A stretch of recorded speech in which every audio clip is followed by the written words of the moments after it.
Aku Arga, dan aku akan menceritakan sesuatu yang selama ini aku pendam sendiri. Sebuah rahasia keluarga yang tidak pernah seharusnya diketahui siapapun. Aku tidak tahu apakah aku bisa menyelesaikan cerita ini sampai akhir. Tapi satu hal yang pasti, aku sudah masuk terlalu dalam. Aku lahir di sebuah desa terpencil yang tidak banyak dikenal orang. Desa ini berada di tengah hutan, jauh dari perkotaan. Tidak ada jalan besar yang menghubungkan desa kami dengan dunia luar. Aku tumbuh dalam keluarga yang, dalam pandangan orang luar, tampak sempurna. Kami kaya raya, rumah kami besar, dan ayahku dihormati oleh semua orang. Tapi di balik semua itu, ada sesuatu yang tidak benar. Aku mulai menyadari keanehan ini sejak kecil. Tapi baru beberapa tahun terakhir, aku benar-benar mengerti apa yang terjadi. Kami bukan keluarga biasa. Kekayaan yang kami miliki bukan hasil kerja keras, melainkan dari sesuatu yang lebih kelam, lebih dalam, dan lebih berbahaya dari yang pernah aku bayangkan. Hari ini, aku akan menceritakan semuanya. Jika kamu membaca ini, berhati-hatilah. Aku ingat dengan jelas hari itu, hari di mana adikku, Damar, meninggal dunia. Damar masih kecil, baru berusia 7 tahun. Ia adalah anak yang ceria, suka berlari-lari di halaman rumah, dan selalu mengikutiku kemanapun aku pergi. Tapi suatu hari, dia tiba-tiba jatuh sakit. Awalnya, kami semua mengira itu hanya demam biasa. Tapi tubuhnya semakin lemah, matanya membiru, dan bibirnya mulai mengering. Seolah-olah semua cairan di tubuhnya tersedot habis. Aku bisa melihat rasa sakit di wajahnya.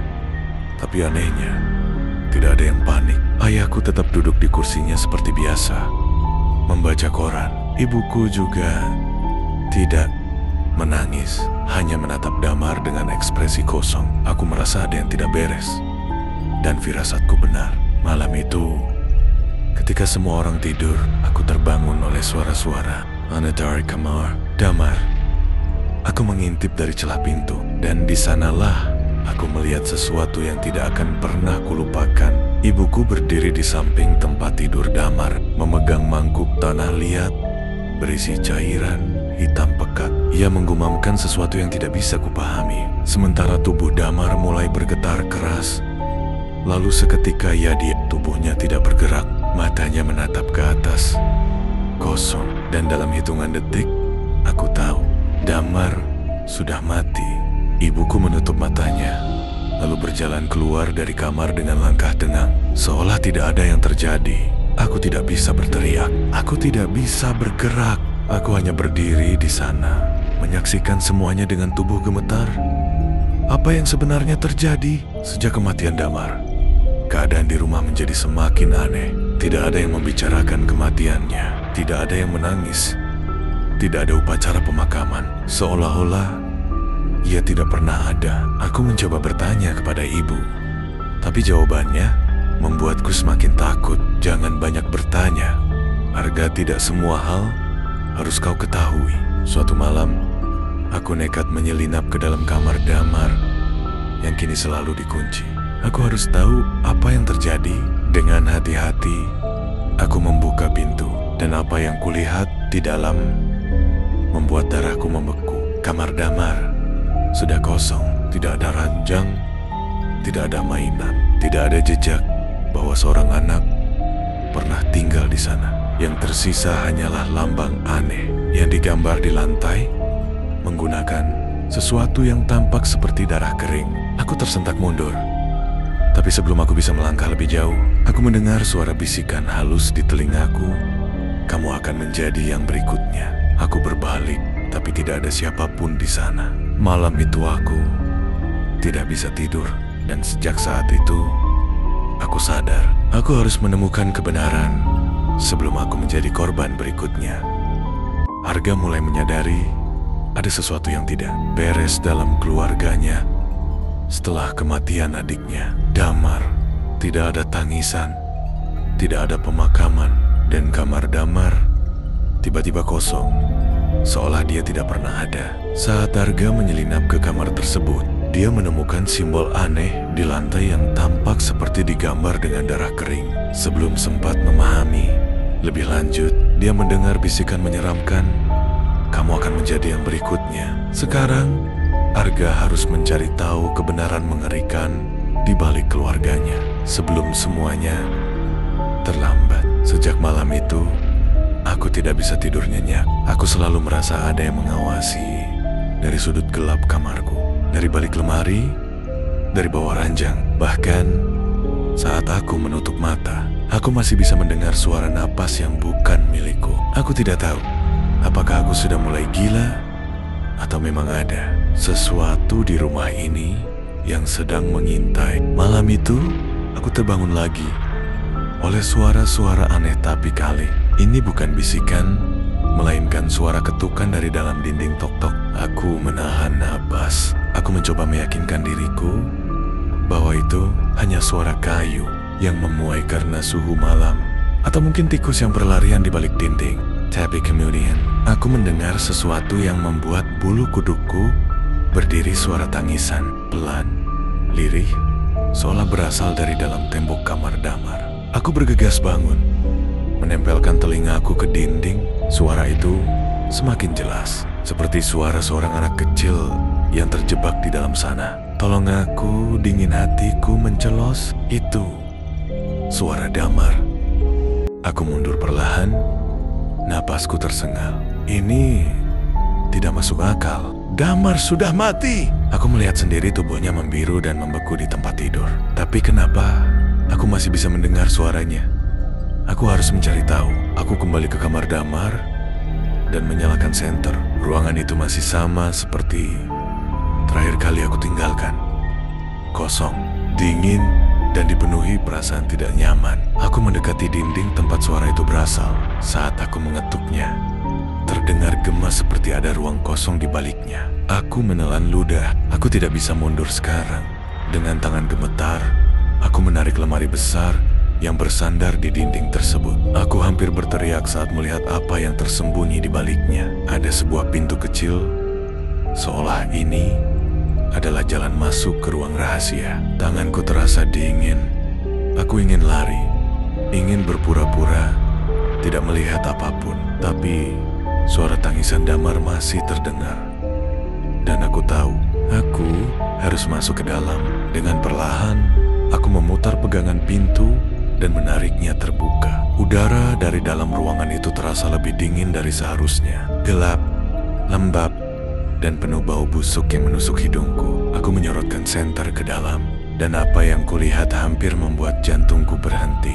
Dinding-dindingnya dipenuhi coretan aneh, yang mirip dengan simbol yang kulihat di lantai sebelumnya, namun yang lebih mengerikan. Di tengah ruangan itu, ada banyak pakaian kecil yang berserakan, pakaian anak-anak. Aku mulai menyadari sesuatu yang lebih mengerikan dari dugaanku. Bukan hanya Damar yang menjadi korban. Di sudut ruangan, ada sebuah benda yang tertutup kain putih kusam. Dengan tangan gemetar, aku menarik kain itu dan hampir menjerit. Ada sesosok tubuh kecil yang mulai membusuk. Tubuh seorang anak laki-laki dengan wajah yang sangat kukenal. Dan aku terhuyung mundur. Ini mustahil jika Damar ada di sini. Siapa yang dikuburkan waktu itu?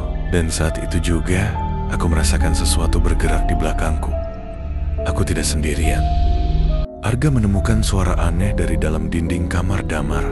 Setelah menyelidikinya, dia menemukan sebuah ruangan rahasia tersembunyi di balik lemari. Di dalamnya, dia melihat simbol-simbol aneh dan pakaian anak-anak yang berserakan. Namun, yang paling mengejutkan, dia menemukan mayat Damar yang membusuk di dalam ruangan tersebut. Jika tubuh Damar masih ada di sini, siapa yang dikuburkan oleh keluarganya? Dan sebelum Arga bisa berpikir lebih jauh, dia menyadari sesuatu. Dia tidak sendirian di dalam ruangan itu. Aku tidak bisa bergerak. Napasku terhenti saat aku melihat sesosok bayangan di sudut ruangan. Aku menyorotkan senterku ke arahnya, tapi cahaya itu tidak mampu menembus kegelapan yang melingkupinya. Seolah-olah bayangan itu adalah lubang hitam yang menelan cahaya. Kemudian, sesuatu terjadi. Mayat Damar bergerak. Tanganku melemah. Senterku hampir jatuh.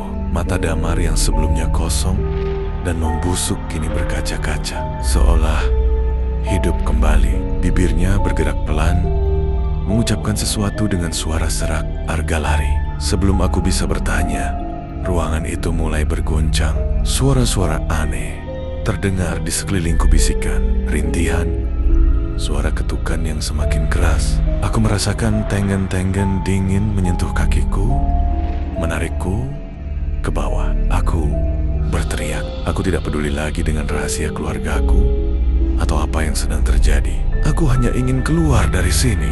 Aku berlari keluar ruangan, membanting pintu kecil itu, lalu mendorong kembali lemari ke tempat semula. Saat itu juga, suara-suara itu langsung berhenti. Aku terduduk di lantai.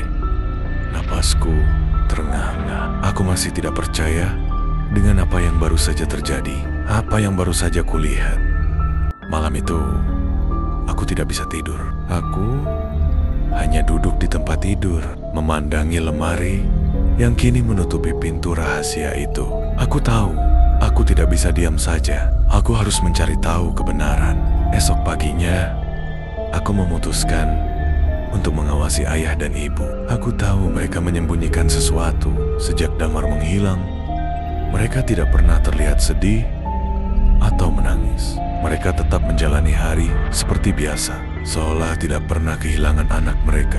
Aku mengikuti ibu ke dapur, berpura-pura mengambil air. Tapi saat aku mendekati pintu belakang rumah, aku mendengar suara yang membuatku merinding. Sue Pierce. Malam ini, dia akan diambil. Aku membeku di tempat. Itu suara ibuku. Pastikan tidak ada yang melihat. Kita tidak boleh gagal kali ini. Aku mundur perlahan. Aku tidak tahu siapa yang sedang dia ajak bicara, tapi aku yakin aku yang sedang mereka bicarakan. Malam harinya, aku pura-pura tidur, tapi sebenarnya aku mengintip dari balik selimut, menunggu sesuatu terjadi. Jam dinding menunjukkan jam 1:30 dini hari ketika aku mendengar suara langkah kaki mendekati kamarku. Pintu kamarku terbuka perlahan. Aku bisa melihat siluet ibuku berdiri di sana. Wajahnya kosong tanpa ekspresi. Dia mendekatiku, lalu menyentuh kepalaku dengan lembut. Aku hampir berpikir dia hanya ingin memastikan aku tidur. Tapi kemudian aku melihat sesuatu di tangannya. Sebuah kain putih panjang, seperti kain kafan. Hatiku berdegup kencang. Aku tidak bisa menunggu lebih lama. Aku tahu, jika aku tetap di sini, aku tidak akan pernah bangun lagi. Aku melompat dari tempat tidur dan berlari sekencang mungkin keluar dari kamar. Ibu berteriak, tapi aku tidak menoleh. Aku langsung menuju ke pintu depan. Tapi ayah sudah berdiri di sana. Dia menatapku dengan mata kosong. Wajahnya terlihat begitu dingin dan menyeramkan. Sudah waktunya, Arga, katanya dengan suara datar. Aku mundur perlahan. Tidak ada jalan keluar. Aku terjebak. Arga menemukan bahwa ibunya sedang berbicara dengan seseorang tentang sebuah ritual yang akan dilakukan malam itu. Curiga bahwa dirinya yang akan menjadi korban selanjutnya. Arga pura-pura tidur dan mengawasi gerak-gerik orang tuanya. Tepat pukul 01:30 dini hari, ibunya memasuki kamar dengan wajah kosong, membawa kain kafan di tangannya. Arga yang ketakutan langsung melarikan diri, tetapi ayahnya telah menunggu di depan pintu. Tidak ada jalan keluar. Apakah Arga akan selamat dari malam ini? Aku mundur perlahan. Napasku memburu. Ayah menghalangi satu-satunya jalan keluar. Apa yang kalian lakukan? Suaraku bergetar. Tapi mereka tetap diam. Ibu melangkah maju, menggenggam kain kafan erat-erat. Wajahnya kosong. Matanya terlihat seperti bukan lagi milik manusia. Sudah waktunya. Harga suara ayah terdengar dingin dan tidak berperasaan. Aku menoleh ke kanan dan kiri, mencari celah untuk kabur. Tidak ada lalu tanpa peringatan, ibu melompat ke arahku. Aku berteriak, berusaha menghindar, tapi dia berhasil menarik bahuku. Aku bisa merasakan dinginnya jemari ibu menempel di kulitku. Aku memberontak, tetapi Cengkeramannya begitu kuat. Aku menendang ke belakang dengan sekuat tenaga, membuat ibu terhuyung. Kesempatan itu langsung kupakai untuk berlari ke arah jendela ruang tamu. Aku menghempaskan tubuhku ke kaca, berharap bisa memecahkannya. Tapi sebelum aku berhasil gelap, aku tidak tahu apa yang terjadi. Yang ku tahu, kepalaku terasa sangat sakit dan semuanya menjadi hitam. Aku terbangun dengan kepala berdenyut hebat. Seluruh tubuhku terasa kaku. Aku mencoba bergerak, tapi aku tidak bisa. Tanganku dan kakiku diikat erat dengan kain putih yang menyerupai kain kafan. Aku sedang berbaring di lantai kayu yang dingin. Aku mencium bau dupa dan darah kering. Dengan jantung berdebar, aku melirik ke sekeliling.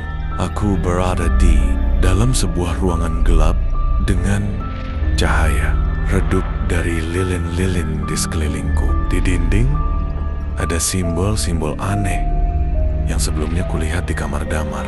Lalu aku melihatnya di sudut ruangan. Ada sebuah altar. Di atasnya terdapat foto Damar dipenuhi sesajen dan bunga-bunga kering. Aku tersentak. Ini tempat mereka melakukan ritual. Lalu aku mendengar suara langkah kaki ibu dan ayah masuk ke ruangan. Mereka mengenakan pakaian serba hitam dengan kalung berhiaskan gigi manusia tergantung di leher mereka. Aku bisa melihat tatapan kosong di mata mereka, seolah mereka sudah kehilangan seluruh kemanusiaan. Di tangan ayah ada sebuah pisau panjang yang berkilauan di bawah cahaya lilin. Ayah ibu kalian, kenapa suaraku bergetar? Ayah mendekot, menatapku dengan dingin. Pesugihan ini butuh tumbal. Harga Damar sudah pergi sekarang. Giliranmu. Darahku membeku. Aku berusaha memberontak, tapi ikatanku terlalu kuat. Aku hanya bisa menatap pisau itu yang perlahan diangkat. Aku tidak bisa mati seperti ini. Aku harus melakukan sesuatu sebelum ayah sempat menusukkan pisaunya. Sesuatu terjadi. Lilin-lilin di ruangan itu tiba-tiba padam dengan sendirinya. Udara menjadi begitu dingin. Aku bisa melihat napasku sendiri. Lalu aku mendengar sesuatu, sebuah suara pelan berbisik tepat di belakangku. Harga darahku berdesir. Itu suara Damar. Aku tidak berani menoleh, tetapi aku bisa merasakan sesuatu berdiri tepat di belakangku. Ibu dan ayah juga tampaknya menyadari sesuatu yang salah. Mereka berdua memutar kepala mereka ke arah altar. Wajah mereka mendadak pucat. Kemudian aku melihatnya Damar. Dia berdiri di dekat altar. Wajahnya penuh luka dan matanya kosong. Tapi aku tahu itu dia. Tiba-tiba semua yang ada di ruangan itu bergetar. Lilin-lilin kembali menyala dengan api biru. Dinding kayu berderit, seolah ada sesuatu yang berusaha menembusnya. Ibu dan ayah mundur perlahan. Terlihat panik. Ini bukan bagian dari ritual, gumam ayah dengan suara bergetar. Aku menahan napas. Aku tahu Damar tidak akan diam saja melihat ini.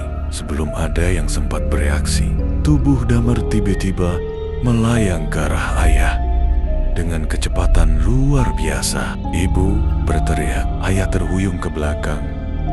Pisaunya terlempar. Saat itu juga, ikatan di tanganku terlepas sendiri. Aku tidak berpikir dua kali. Aku langsung berlari keluar dari ruangan itu. Sementara di belakangku terdengar jeritan ayah dan ibu. Aku tidak menoleh. Aku hanya berlari dan berlari keluar dari rumah itu, keluar dari neraka yang disebut keluargaku. Suasana malam masih menyelimuti desa kecil itu dengan kesunyian yang mencekam.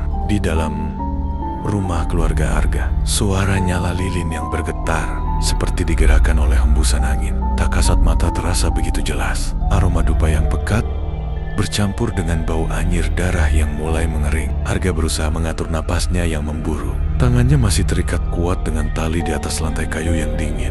Matanya membelalak, menatap ke arah sang ayah yang berdiri di atasnya, masih menggenggam pisau ritual dengan kilatan tajam di bawah. Sinar redup lilin biru. Ibunya berdiri di sudut ruangan. Wajahnya kosong, tanpa ekspresi. Namun, sorot matanya penuh harapan akan sesuatu yang mengerikan. Damar, Anak yang seharusnya sudah lama mati masih berdiri di samping altar. Wajahnya tetap pucat dengan luka menganga di pelipisnya. Namun kali ini, ia menatap Arga dengan sesuatu yang berbeda. Kesedihan. Kau harus bertahan, Arga. Arga, itu suara Damar. Tapi bibir bocah itu tidak bergerak. Kata-kata itu terdengar langsung di dalam pikirannya. Apakah aku mulai berhalusinasi? Pikir Arga dalam kepanikannya. Sementara itu, ayahnya mulai merapal mantra dalam bahasa yang tak dimengerti. Nadanya rendah, mengalun seperti nyanyian maut sudah waktunya. Kata pria itu dingin. Tangannya mengangkat pisau ke udara. Arga Bern, tali yang mengikat tangannya sedikit melonggar setelah ia terus berusaha. Namun, gerakan itu membuat sang ayah menghentikan mantra dan menatapnya tajam. Kau masih melawan, Arga. Suaranya tidak terdengar seperti suara manusia biasa. Seolah ada dua suara yang berbicara bersamaan. Satu adalah suara ayahnya, yang lain adalah suara yang dalam dan serak. Suara yang bukan milik manusia. Arga menggigit bibirnya. Jika dia tidak melakukan sesuatu sekarang akan mati. Damar kembali menatapnya, dan kali ini Arga merasakan sesuatu. Tali yang mengikat tangannya tiba-tiba terasa lebih longgar. Apakah ini perbuatan Damar? Momen pelarian Arga tidak menunggu lebih lama. Dengan sisa tenaga yang ia punya, ia menarik tangannya sekuat tenaga hingga talinya lepas sepenuhnya. Tanpa berpikir panjang, ia langsung meraih lilin di dekatnya dan melemparkannya ke arah ayahnya. Api dari lilin itu mengenai jubah hitam pria itu, membuatnya mundur sejenak. Saat itulah Arga menggunakan kesempatan untuk berlari. Ia menabrak tubuh ibunya yang diam seperti patung, membuka pintu ruangan dengan paksa, dan berlari keluar menuju lorong rumah. Damar masih berdiri di dalam ruang ritual, menatapnya dengan sorot mata yang sulit diartikan. Kejaran malam Arga berlari secepat mungkin keluar rumah. Napasnya terengah-engah. Di belakangnya, ia mendengar suara langkah kaki yang berat Arga. Suara ayahnya terdengar seperti suara iblis yang memekakkan telinga. Arga terus berlari melewati jalan setapak yang gelap menuju rumah Pak Jaya, satu-satunya tetangga yang masih terjaga hingga larut malam. Namun, sebelum ia bisa mengetuk pintu, sesuatu menariknya dari belakang. Cengkraman kuat mencengkram bahunya, membuatnya berteriak dalam kepanikannya. Ia menoleh ke belakang dan apa yang ia lihat membuat darahnya membeku. Itu bukan lagi ayahnya. Pria itu kini tampak lebih besar, dengan kulit yang menghitam seperti terbakar. Matanya merah menyala dan tubuhnya dikelilingi oleh bayangan hitam yang berputar-putar seperti kabut yang hidup. Arga menjerit. Namun sebelum semuanya gelap, ia sempat melihat seseorang berdiri di ambang pintu rumah Pak Jaya Damar dengan sorot mata yang kini terlihat lebih tegas, seperti siap melakukan sesuatu. Apa jadinya jika seseorang yang paling kau percaya tiba-tiba berubah menjadi sosok yang mengerikan? Bagaimana rasanya melihat kebenaran yang selama ini tersembunyi di balik kehidupan yang kau anggap normal? Inilah yang dialami Arga. Malam itu bukan hanya sekadar pelarian, tapi awal dari jawaban yang seharusnya tak pernah ia ketahui. Malam yang membawa jawaban. Arga terus berlari di jalan desa yang gelap. Napasnya tersengal-sengal, kakinya terasa berat, hampir menyerah. Tapi suara langkah di belakangnya semakin dekat. Sosok ayahnya atau makhluk yang menyerupai ayahnya memburu dengan kecepatan yang tak masuk akal Arga. Jangan lari, Eop. Suara berat itu bergema di seluruh desa, seakan datang dari segala arah. Arga tidak berani menoleh. Ia tahu apa yang akan ia lihat. Wajah yang dulunya penuh kasih sayang kini berubah menjadi mimpi buruk. Mata merah bersinar dalam kegelapan. Kulit hitam retak seperti tanah kering, dan tangan yang memanjang seperti bayangan yang ingin meraihnya. Di kejauhan, Arga melihat pintu rumah Pak Jaya terbuka. Damar berdiri di sana. Ekspresinya dingin, namun tegas ini.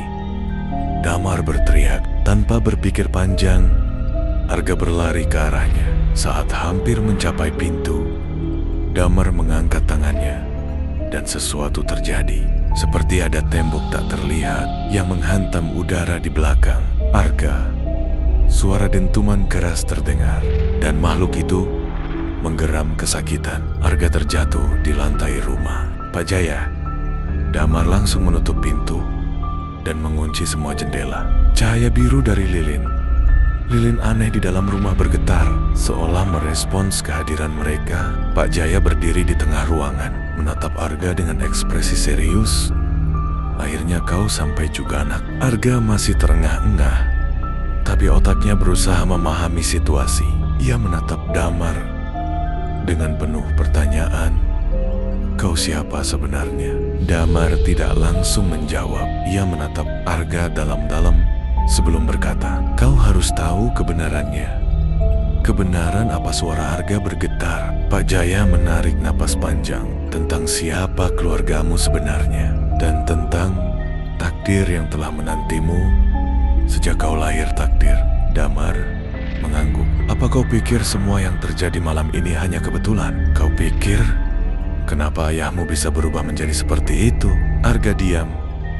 Ia memang tidak bisa menemukan jawaban. Damar melanjutkan, itu karena perjanjian. Perjanjian? Ya Pak Jaya. Kini yang berbicara, keluargamu terikat pada sesuatu yang lebih tua dari yang bisa kau bayangkan. Sesuatu yang tidak boleh disentuh manusia biasa. Arga merasa tenggorokannya kering. Apa maksud kalian? Aku tidak mengerti. Damar menatapnya serius. Kau harus mengerti, Arga, karena kau adalah bagian dari semuanya. Arga membeku. Dunia yang ia kenal mulai berantakan, dan kebenaran baru saja mulai terungkap. Arga mulai mengetahui kebenaran yang mengubah hidupnya, rahasia yang selama ini disembunyikan. Arga menelan ludah, tenggorokannya kering. Kata-kata Damar dan Pak Jaya menggantung di udara, menggetarkan pikirannya. Perjanjian. Suara Arga nyaris berbisik. Pak Jaya mengangguk pelan. Ya, nak, ini semua bukan kebetulan. Keluargamu sudah terikat sejak lama. Arga menggelengkan kepala. Aku tidak mengerti apa yang kalian bicarakan. Ayahku bukan. Damar memotongnya cepat. Apa kau yakin? Arga terdiam. Bayangan wajah mengerikan ayahnya yang berubah menjadi sosok hitam dengan mata merah kembali muncul dalam pikirannya. Pak Jaya berjalan ke sudut ruangan, menarik sebuah laci tua, dan mengeluarkan sebuah buku lusuh berwarna hitam. Di permukaannya terdapat simbol aneh yang seakan berdenyut seperti hidup. Ini catatan keluarga Catapak Jia. Membuka halaman pertama, dan di dalamnya ada jawaban yang harus kau tahu. Arga menelan ludah, lalu mendekat dengan ragu. Tulisan tangan yang sudah pudar mengisi halaman pertama. Perjanjian telah dibuat. Darah akan menjadi harga. Keturunan tidak bisa lari dari takdirnya. Jantung Arga berdegup kencang. Apa maksudnya ini? Pak Jaya menatapnya dalam-dalam. Keluargamu terikat dalam perjanjian kuno, Arga. Perjanjian yang sudah ada sejak beberapa generasi lalu. Dan sekarang kau adalah bagian dari itu. Tidak mungkin. Arga mundur beberapa langkah. Matanya membelalak. Aku tidak pernah tahu tentang ini. Kenapa aku harus terlibat? Damar menatapnya dingin. Karena waktunya hampir tiba. Waktu untuk apa? Pak Jaya menutup buku itu dan menarik napas panjang. Untuk pengorbanan, nak darah Arga membeku. Kau adalah penerus yang selanjutnya. Arga tidak bisa lari lagi. Rahasia perjanjian kuno terungkap. Kematian yang sudah ditentukan. Arga merasakan tubuhnya melemah. Kata-kata Pak Jaya terus terngiang di kepalanya. Kau adalah penerus yang selanjutnya. Tidak, itu tidak mungkin. Ia hanya anak biasa.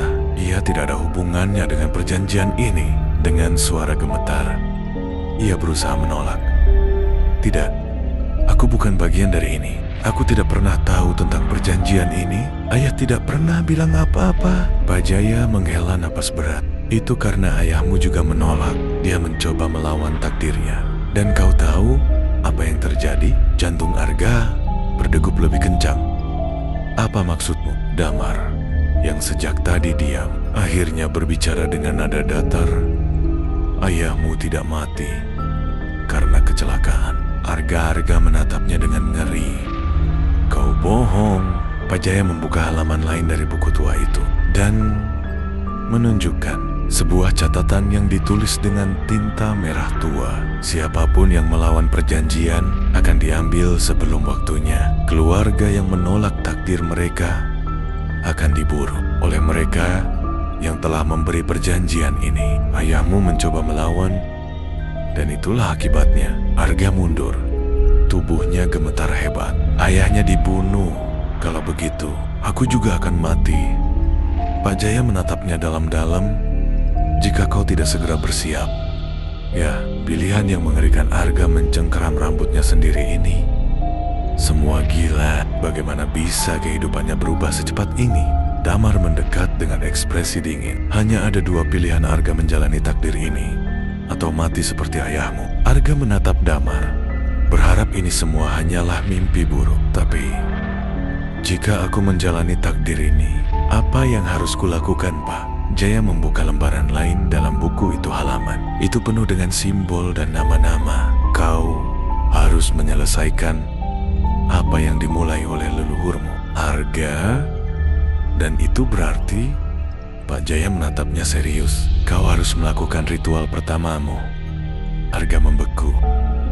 Arga dipaksa mengikuti upacara yang bisa mengubah hidupnya. Malam yang mengubah segalanya. Arga menatap buku tua di tangan Pak Jaya. Lambang-lambang merah di atasnya tampak berdenyut seperti makhluk hidup. Ada sesuatu yang mengerikan tentang buku itu. Seolah-olah hanya dengan melihatnya, jiwanya sudah terikat. Pak Jaya menatapnya serius. Jika kau ingin hidup, kau harus menjalani ritual pertamamu malam ini. Arga menelan ludah. Ritual APA. Damar yang sejak tadi diam, akhirnya berbicara. Ritual pengesahan. Jika kau berhasil, kau akan diterima oleh mereka. Jika kau gagal, Damar tak melanjutkan. Tapi tatapan matanya mengatakan semuanya. Arga mengepalkan tangannya. Aku tidak punya pilihan lain, bukan? Pak Jaya mengangguk. Tidak, Arga. Jika kau menolak, mereka akan datang menjemputmu. Malam itu, di bawah sinar bulan yang pucat, Arga dipandu menuju sebuah tempat yang bahkan ia sendiri tidak tahu keberadaannya. Jalan setapak yang mereka lalui penuh dengan akar pohon yang melilit, seakan-akan mencoba menghentikan mereka. Di ujung jalan itu, terdapat sebuah tanah lapang dengan batu besar di tengahnya. Di sekelilingnya, terdapat lilin-lilin biru yang menyala tanpa ditiup angin. Arga menahan napas. Apa yang harus kulakukan? Pak Jaya menyerahkan belati kecil kepadanya. Beri persembahan pertamamu. Ujian kepercayaan Arga menatap belati di tangannya dengan ragu. Persembahan? Maksudnya, aku harus... Pak Jaya mengangguk. Kau harus menunjukkan kesetiaanmu. Setetes darah di batu itu sebagai tanda penerimaan. Damar menatapnya tanpa ekspresi. Kau ragu. Mereka akan tahu, dan mereka tidak suka orang yang ragu-ragu. Arga menggigit bibirnya. Tangannya gemetar saat mengangkat belati itu. Apakah ia benar-benar harus melakukan ini? Tapi di dalam pikirannya, ia melihat wajah ayahnya yang mati dengan cara misterius. Jika semua ini benar, maka menolak bukanlah pilihan. Dengan napas tercekat, Arga menggoreskan ujung belati ke telapak tangannya. Setetes darah menetes ke batu besar itu. Saat darahnya menyentuh permukaan batu, seluruh lilin di sekelilingnya tiba-tiba berkobar lebih besar, dan angin kencang berhembus meski langit begitu tenang. Pak Jaya tersenyum puas. Selamat datang, Arga. Malammu baru saja dimulai. Kebenaran yang tersembunyi di balik ritual terlarang kebenaran terungkap. Angin malam berhembus kencang, menggoyangkan pohon-pohon tua di sekitar tanah ritual. Lilin-lilin biru yang mengelilingi batu. Persembahan masih menyala, tapi cahayanya tampak lebih redup, seakan menandakan sesuatu yang buruk akan terjadi. Arga berdiri dengan tubuh gemetar.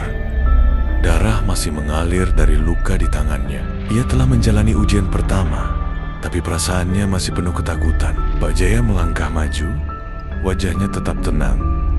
Kau telah membuktikan keberanianmu, Arga. Sekarang hanya ada satu langkah lagi sebelum semuanya berakhir. Damar menatapnya tajam dari balik bayangan. Tapi kali ini ada sesuatu yang berbeda dalam sorot matanya. Bukan sekadar ketenangan, melainkan rasa iba. Apa yang sebenarnya terjadi di sini? Apa tujuan dari semua ini? Arga akhirnya memberanikan diri bertanya. Pak Jaya menghela napas. Ini bukan hanya tentang menerima kekuatan, Arga.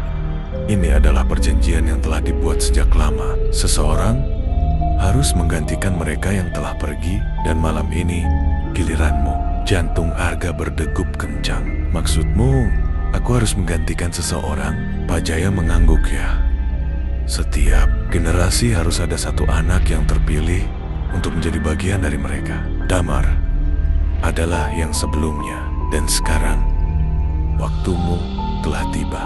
Arga, ia menatap Damar yang kini menunduk, seakan menyembunyikan kesedihan di wajahnya. Aku tidak bisa menerima ini. Arga mundur selangkah. Aku tidak ingin menjadi bagian dari mereka. Pak Jaya tetap tenang. Kau tidak punya pilihan, Arga. Darahmu telah jatuh ke batu ini. Mereka sudah mengakuimu. Tiba-tiba bumi bergetar. Dari bayangan pepohonan terdengar suara gemuruh seperti ratusan langkah kaki mendekat. Sosok-sosok hitam dengan mata merah menyala muncul dari kegelapan, melingkari Arga. Damar mendekat. Suaranya nyaris berbisik. Aku juga tidak menginginkan ini dulu, Arga. Tapi begitu kau dipilih, kau tidak bisa lari. Melawan takdir, Arga menatap sekeliling dengan panik. Sosok-sosok hitam itu mendekat semakin dekat. Nafasnya tersengal. Otaknya bekerja cepat mencari jalan keluar. Tiba-tiba ia ingat sesuatu buku tua yang selalu dibawa Pak Jaya. Tanpa berpikir panjang, Arga meraih buku itu dari tangan Pak Jaya dan membukanya. Halaman-halamannya bergerak sendiri, seperti tertiup angin tak kasat mata. Di dalamnya ada simbol yang mirip dengan yang bersinar di tanah ritual. Sebuah suara berbisik di kepalanya. Jika kau ingin bebas, kau harus melawan mereka dengan cara mereka sendiri. Arga menggertakkan giginya. Ia merobek halaman dengan simbol itu dan melemparkannya ke dalam api lilin biru. Seketika api berkobar hebat dan berubah menjadi merah darah. Sosok-sosok hitam itu melolong kesakitan. Tubuh mereka mengejang sebelum menghilang dalam asap pekat. Pak Jaya menatapnya dengan marah. Apa yang telah kau lakukan, bocah? Arga menatapnya tajam. Aku memilih jalanku sendiri. Damar tersenyum kecil. Kau berhasil, Arga, kau bebas. Seketika tubuh Damar mulai memudar. Seolah-olah ia akhirnya terbebas dari kutukan yang selama ini mengikatnya. Pak Jaya berlutut di tanah, tak bisa berbuat apa-apa. Saat ritual yang telah ia jaga selama puluhan tahun akhirnya dihancurkan. Pagi yang baru matahari perlahan muncul di ufuk timur.